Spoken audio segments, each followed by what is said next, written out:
Iako je HŽ Infrastruktura u ovom trenutku nositelj brojnih projekata diljem Hrvatske, ovaj projekt ima poseban značaj, jer osim što njime nastavljamo modernizaciju željezničke pruge na Mediteranskom koridoru, njime konačno započinjemo i ono što je do sada bila samo dugogodišnja želja i plan koji je tek ova Vlada uspjela realizirati, a to je početak izgradnje pruge od Zagreba prema Rijeci.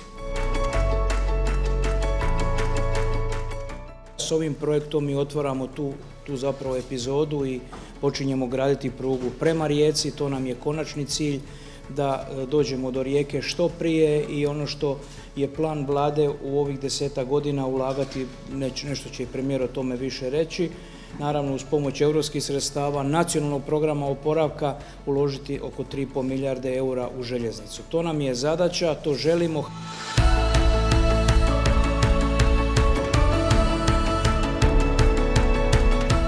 Željeznički promet danas diljem svijeta je jedan od najsigurnijih i najbržih prometnih modaliteta.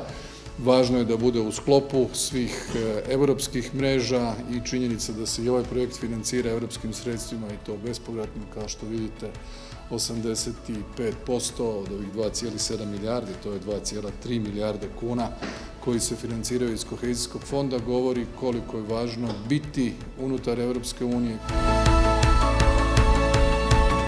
Hvala svima i iskrene čestitke.